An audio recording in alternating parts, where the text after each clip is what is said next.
The problem we have with Moses, quipped Golda Meir, former Israeli Prime Minister, is that he took us 40 years through the desert to the one place in the Middle East that has no oil. No matter. The Hebrews, in their desperation, found something more precious than oil: fiction. They simply reinvented their past and, by that means, shaped their destiny. Unintentionally, they would also shape the destiny of others. They reinvented something else too: religion. Up to this point, humankind had worshipped deities whose abodes were identifiable. They lived in streams, springs, mountains, the moon, or images crafted by human hands. The Hebrews' God had resided in the Ark of the Covenant before upgrading to the Temple of Jerusalem. The now homeless Yahweh henceforth would dwell among them, whether in Israel, Judea, or exile. He lived in the hearts and minds of those who believed. Hebrews from the God of War. This was a radical departure in human perception of the divine. Just as Abraham's spirit had accompanied his wanderings, so Yahweh would accompany the Hebrews. Having formulated this doctrine, the scholars faced the task of rescuing themselves and their God from obscurity. They would have to return to Israel and sell the message. To accomplish this, they created a more distinctive version of the faith with unique rules and character. While in exile, the Hebrews had reflected on their plight, sought answers in their scriptures, and, where no answers existed, invented them. They added passages to Deuteronomy and Exodus, attributing disasters to predecessors who strayed from Yahweh's path instead of to the kings whose policies led directly to defeat. The true path required purification, separation, and distinctive rituals. It also demanded the rejection of foreign gods and foreign women. From this period, the compilation of the books that formed the Tanakh, and later the Bible, started to take shape. Some, such as Deuteronomy, had already been accumulated during the reign of Josiah, with the discovery of the lost scrolls. Others were revisions of older texts. Together, they comprised 3 versions of the scriptures. Scholars today refer to these as the J, E, and P texts, classifications derived by various French and German scholars working in the 18th and 19th centuries. The E, or Elohist source, originally came to Jerusalem with the refugees fleeing from the northern kingdom after its destruction by the Assyrians. Called Elohist because it uses Elohim, the name of the God of Israel, its central hero is Moses. Elohim is an abstract God who remains aloof, only sending the odd angel or messenger when he needs to intervene in temporal matters. In contrast to Elohim is the hands-on God of the J version, J for Yahweh, the German spelling of Yahweh. This deity walks through the Garden of Eden, calling out to Adam, "Where are you?" apparently unable to find him. This God is prone to temper tantrums and sometimes changes his mind. The J version focuses on Abraham, Joshua, and Jacob. There are other differences. In the J source, the name given to Moses' father-in-law is Ruel. The mountain is called Sinai, and the natives who live west of the River Jordan are referred to as Canaanites. In the E source, the name for Moses' father-in-law is Jethro. The mountain is called Horeb, and the natives are Amorites. The P, or priestly text, originated during the exile and is what Ezra read when he preached the law to the citizens of Jerusalem. It focused on ritual ceremony, the role of the priests in genealogy. After Ezra and Nehemiah had returned, it was still a work in progress among the priests remaining in Babylon. Putting these together into one scripture resulted in separate and contradictory versions of events, such as the 2 creation narratives in Genesis. Yet to cite 3 separate sources is an oversimplification. The texts had many origins and were revised, altered, and edited. It promoted the fiction that Yahweh alone was worshipped and that the adoration of other deities was a lapse that had to be corrected occasionally. In reality, it was the norm. The revisionists even deprived God of his spouse. An 8th century BC inscription on pottery found in the Sinai desert at Kuntilid Adrud suggests that he had a wife called Asherah, and not just a wife, but an entire family. There remains a brief reference to her being worshipped in the Temple of Yahweh in Jerusalem. In some other places, her name is translated as sacred tree or grove. Otherwise, she is banished to obscurity like the foreign wives of Jerusalem. We do not know how Yahweh felt about this. He seems to have had no say in the matter. Not an original work, Genesis reflects various legends about creation that abounded at the time. It includes elements of ancient writings, such as the Epic of Ziusudra, Epic of Gilgamesh, Epic of Atarahassis, and Theogony of Dunu.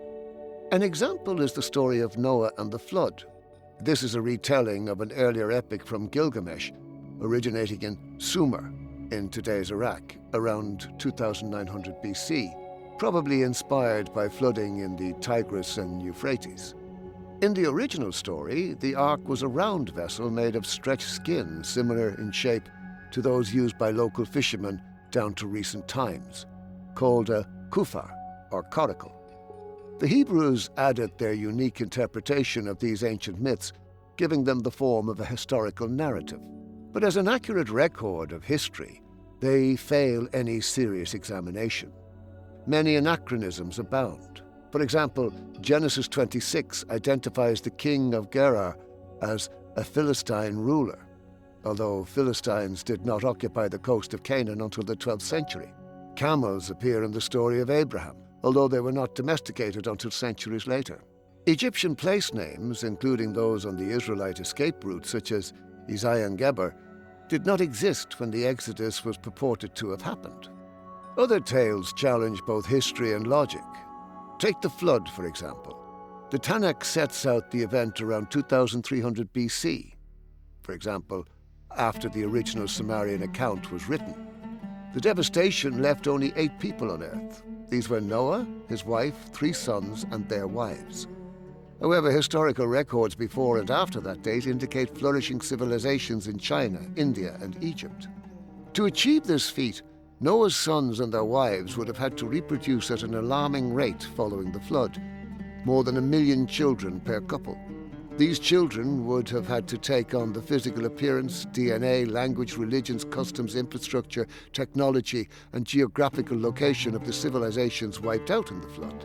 They would have had to discover and settle in Western Europe, Egypt and the Mediterranean, China, India, Sub-Saharan Africa, North and South America, and their various peripheries. Some of them would have had to reinvent bricks, glass, and candles, while others had to forget the invention of the wheel and writing, all within a mere decade or so. According to Genesis, however, Noah had only 14 grandchildren.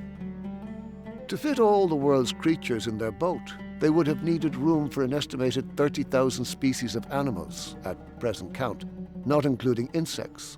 If they were in pairs, that would be 60,000, or 7 pairs of each clean animal and 1 pair of unclean, which would be more than 400,000, again, excluding insects. They would have had to be fed for 40 days, 150 days, or 1 year, and would have needed measures to prevent them eating each other or being eaten. Presumably, no spider swallowed a fly, no owl ate a mouse, and no lion a sheep, either in the ark or for several decades after the flood, to allow their prey to procreate and multiply. We must assume carnivores went on a prolonged diet. We do not know what Noah and his family did for food. It would have been easier for Yahweh to dispense with the flood and use his great powers simply to terminate the sinners, but he chose a more challenging route, even closing the ark door himself. Why the opera, one might ask. The flight from Egypt is another case in point. The Israelites journeyed from Ramesses to Succoth, about 600,000 men on foot besides children. A mixed crowd also went up with them, and livestock in great number.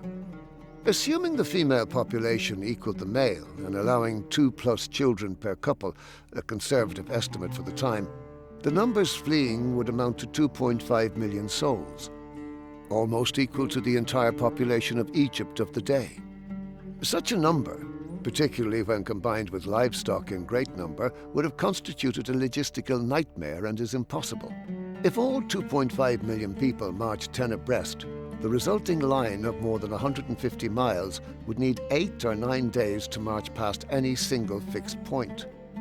Taken at face value, such a host could not have crossed any ordinary stretch of water by any ordinary road or path in one night, nor could these numbers, or anything remotely approaching them, have been sustained in the inhospitable Sinai desert. Outside of scriptures, there is no record of the enslavement of the Hebrews in Egypt. The legend might have arisen from a collective memory of an enslavement during the Egyptian occupation of Canaan in the 19th or 20th dynasties. That the Hebrews attacked Canaan, massacred the inhabitants, and destroyed the cities, as recounted earlier, is not supported by historical records or extensive archaeological investigations. That the Hebrews were inspired by Abraham, held in Egyptian captivity and led by Moses and Joshua, can only be surmised from their own narrative.